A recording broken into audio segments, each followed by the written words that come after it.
नमस्कार दोस्तों, आपका स्वागत है अपनी YouTube चैनल PFP में। आज हम एशियन पेंट्स के बारे में चर्चा करने वाले हैं। स्टॉक हमें कंटिन्यूअसली नीचे आता हुआ नजर आता है। फिलहाल ये स्टॉक 3000 के भी नीचे आ चुका है। रीजन हम सभी को पता है कि पेंट सेक्टर में कंपटीशन बढ़ चुका है। ग्रासिम की एंट्री होने वाली है, एस्ट्रल की एंट्री होने वाली है, तो मार्जिन पे प्रेशर भी यहाँ पर बनता हुआ नजर आता है। तो स्टॉक क्या और भी ज्यादा नीचे जा सकता है, और ऐसी सिचुएशन में एज ए रिटेलर हमारी स्ट्रैटेजी क्या होनी चाहिए, इसके बारे में आज हम चर्चा करने वाले हैं। तो सबसे पहले कंपनी के फाइनेंशियल ट्रेंड पर नजर डालते हैं। आप देख पाएंगे रेवेन्यू प्रॉफिट कंटिन्यूअसली ऊपर जा रहा है और 2022 में ऑल टाइम हाई रेवेन्यू नजर आता है, लेकिन प्रॉफिट ऑल टाइम हाई नहीं है। प्रॉफिटेबिलिटी में गिरावट देखने को मिली है। इतना अच्छा रेवेन्यू इंक्रीज हुआ फिर भी प्रॉफिट नीचे गया है, मतलब मार्जिन पे आपको तगड़ा प्रेशर देखने को मिल रहा है, जो कि क्लियरली अच्छी बात नहीं है।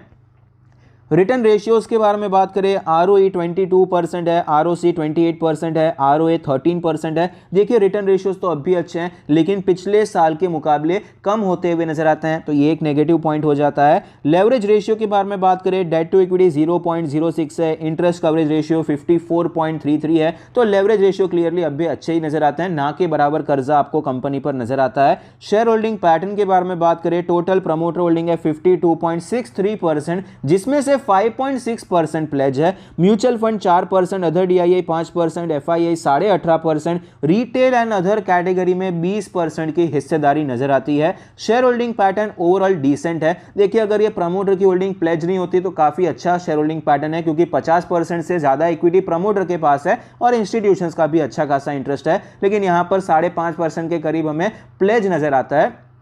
ये एक नेगेटिव बात हो जाती है। रीसेंट ट्रेंड के बारे में बात करें, म्यूचुअल फंड अदर DII हमें खरीदते हुए नजर आते हैं, FIIs हमें बेचते हुए नजर आते हैं। तो यहां पर देखिए आपको मिक्स्ड सिग्नल्स देखने को मिल रहे हैं, तब तक कोई खराब बात नहीं। अगर वन साइडेड इंस्टीट्यूशन की तरफ से सेलिंग होती है तो वो बहुत ही नेगेटिव हो जाता है। वैल्यूएशन के बारे में बात करें, 77.93 का PE रेशियो है, जो कि हिस्टोरिकली लोअर साइड पे है और सेक्टर के मुकाबले भी थोड़ा बहुत सस्ता चल रहा है, बाकी सेक्टर के साथ ही कहेंगे। प्राइस टू बुक रेशियो 20 है, जो कि हिस्टोरिकली एवरेज साइड पे नजर आता है। देखिए वैल्यूएशन भले ही यहां पर हिस्टोरिकली लोअर है, लेकिन 77 का PE रेशियो कोई सस्ता वैल्यूएशन नहीं है। स्टॉक आपको अच्छे खासे प्रीमियम वैल्यूएशन पे ट्रेड करता हुआ नजर आता है।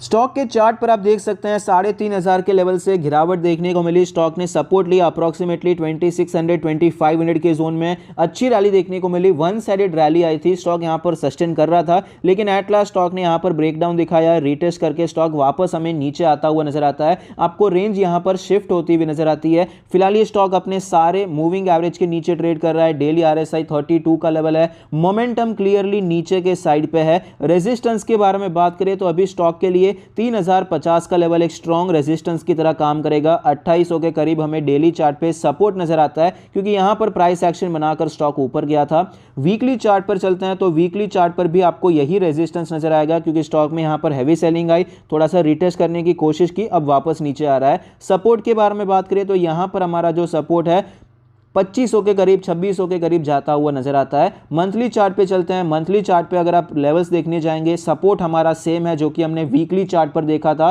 रेजिस्टेंस के बारे में बात करें तो रेजिस्टेंस भी आपको यहां पर ऑलमोस्ट सेम लेवल ही नजर आता है। पहले यही लेवल एज ए रेजिस्टेंस देखने को मिलेगा, क्योंकि यहां पर 2 महीने का कंसोलिडेशन हुआ, फिर गिरावट हुई, फिर 2 महीने का कंसोलिडेशन हुआ, फिर गिरावट देखने को मिली। तो पहले तो मंथली चार्ट पे भी यही इंपॉर्टेंट लेवल नजर आता है। जब तक इसके ऊपर नहीं जाएगा, इसके ऊपर जाने के बारे में ऑफकोर्स क्लियरली हम सोच ही नहीं सकते हैं। तो फिलहाल यहां पर अगर आप लॉन्ग टर्म का चार्ट देखेंगे तो एशियन पेंट्स एक मल्टी बैगर स्टॉक रहा है, ये बताने की जरूरत नहीं है, बहुत ही अच्छा परफॉर्म किया है। लेकिन फिलहाल ये स्टॉक हमें स्ट्रगल करता हुआ नजर आता है। यहां पर क्या बहुत गिरावट हो चुकी है? ऐसा बिल्कुल भी नहीं है। स्टॉक में कोई बहुत बड़ा सेलिंग प्रेशर आ गया है, ऐसा भी नहीं है। अगर हम मंथली चार्ट की बात करते हैं, डेली चार्ट पे तो क्लियरली आपको सेलिंग देखने को मिल रही है, लेकिन मंथली चार्ट पे आपको पता चलेगा यहां पर बहुत अच्छी रैली है, गिरावट हुई, बहुत अच्छी रैली है, गिरावट देखने को मिली, लेकिन यहां पर भी आपको बाइंग इमर्ज होती हुई नजर आई थी। यहां पर आपको 2 महीने गिरावट देखने को मिली, लेकिन एक ही महीने में रिकवरी देखने को मिली। यहां पर भी सेलिंग प्रेशर है, लेकिन आप सेलिंग प्रेशर को कंपेयर करेंगे बाइंग प्रेशर से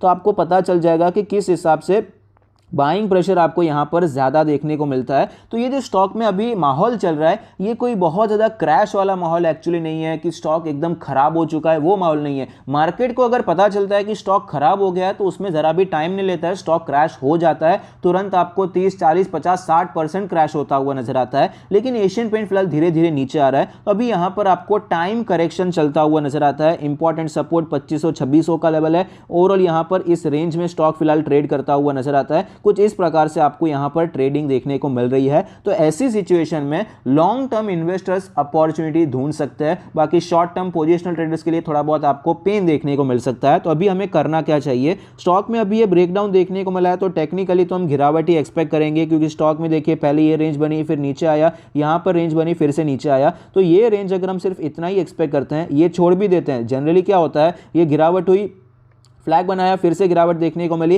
तो यहां पर हम एक्सपेक्ट कर सकते हैं कि ये भी एक टारगेट हो सकता है। लेकिन इनिशियल टारगेट ये जो रेंज बनाई है उतना हम एक्सपेक्ट करेंगे, बाद में ये तो दूर की बात हो जाती है। तो फिलहाल यहां पर अगर हम रेंज भी एक्सपेक्ट करते हैं तो भी आपको ये 2800, 2850 के आसपास आता हुआ नजर आ सकता है। जहां से ये ब्रेकआउट देखने को मिला है वो जोन हम यहां पर एक्सपेक्ट कर सकते हैं। एटलीस्ट स्टॉक आपको इतना गिरता हुआ नजर आ सकता है। तो थोड़ी बहुत गिरावट और बाकी नजर आती है। तो अभी करना क्या है, स्विंग ट्रेड के लिए आप ये लेवल्स पे अटेम्प्ट कर सकते हैं, 3000 के टारगेट के लिए खरीदारी करने के बारे में सोच सकते हैं। लेकिन एक बात का ध्यान रखिएगा कि अगर आपको यहां पर कोई बहुत ही बड़ी कैंडल देखने को मिल जाती है तो स्विंग ट्रेड नहीं करना चाहिए, क्योंकि 3000 का रेजिस्टेंस तो वहीं का वहीं है, लेकिन आपको स्टॉप लॉस बढ़ा लेना पड़ेगा, तो रिस्क रिवॉर्ड रेशियो सही नहीं बैठेगा। वीकली चार्ट पे चलते हैं और पोजिशनल ट्रेड के बारे में बात करते हैं। पोजिशनल ट्रेड के लिए मेरे हिसाब से जो एक अच्छी एंट्री हमारी बनेगी वो होगी 2500, 2600, ये जो जोन हमें नजर आता है, हम 2750 भी कंसिडर करते हैं। ये जोन एक अच्छा जोन है जहां पर हम पोजिशनल ट्रेड के लिए एंटर हो सकते हैं। ऑलरेडी स्टॉक यहां से 2 बार आपको ऊपर जाता हुआ नजर आया है, तो अगर ये लेवल्स पे स्टॉक वापस मिलता है, सेम लेवल्स पे मिलेगा ऐसा भी हमें एक्सपेक्ट नहीं करना चाहिए। थोड़ा बहुत देखिए ऊपर भी मिल जाता है, चलेगा। जहां पर वीकली चार्ट पे आपको अच्छा प्राइस एक्शन देखने को मिले, अच्छी कैंडल देखने को मिले, तब वहां पर खरीद सकते हैं। मान लीजिए यहां पर नहीं और यहां पर आपको कुछ अच्छा बनता हुआ नजर आता है तो हम यहीं से खरीदारी कर सकते हैं, उसमें कोई इश्यू नहीं है। लेकिन यहां पर एक ही कैंडल के बेसिस पे अभी काम नहीं करना है। एटलीस्ट आपको कुछ एक वीकली बेसिस पे आपको यहां पर प्राइस एक्शन बनना चाहिए, तो डबल बॉटम बनना चाहिए या फिर इस हिसाब से कुछ बनना चाहिए, तो हम खरीदारी करने के बारे में सोच सकते हैं। जैसा कि यहां पर बना था, आप देख सकते हैं ये तेजी देखने को मिली, नेक्स्ट कैंडल गिरी थी, लेकिन वापस ये स्टॉक ऊपर गया। तो यहां पर कुछ इस प्रकार से आपको कंफर्मेशन देखने को मिला। ऐसा कुछ होता है तो हमें नहीं खरीदना है। ऐसी सिचुएशन में हम यहां पर एंटर कर सकते हैं पोजिशनल ट्रेड के लिए। हमारा टारगेट क्या रहेगा, हमारा टारगेट 3500 का रहेगा। 3500 के लिए हम स्टॉक में खरीदारी करने के बारे में सोच सकते हैं। ये हो गया पोजिशनल ट्रेड का व्यू। एक साथ तो एंट्री करनी नहीं है, 20-25% की क्वांटिटी खरीदनी है। अगर ये स्टॉक आपको कंफर्मेशन देता है तो यहाँ पर 3000 के ऊपर थोड़ा और खरीदेंगे, फिर 3250 के ऊपर खरीदेंगे और 3500 का हमारा टारगेट रहेगा। ये हो गया पोजिशनल ट्रेड। लॉन्ग टर्म के लिए बात करें तो यहाँ पर भी आप सेम जोन्स पे खरीदारी करने के बारे में सोच सकते हैं। पोजिशनल ट्रेड में हमने जो एंट्री क्राइटेरिया रखा है, सेम एंट्री क्राइटेरिया आप लॉन्ग टर्म में भी रख सकते हैं। सेम स्टॉप लॉस सकते हैं। स्टॉप लॉस क्या रहेगा, जहां पर खरीदारी की है तो उसके नीचे आप स्टॉप लॉस रख देंगे। फर्क इतना रहेगा कि 3500 पे आपका टारगेट नहीं रहेगा, ओपन बेस्ड यहां पर आप खरीद सकते हैं। आई होप आपको वीडियो पसंद आता है, कुछ सीखने को मिलता है। Thank you, stay happy, happy investing.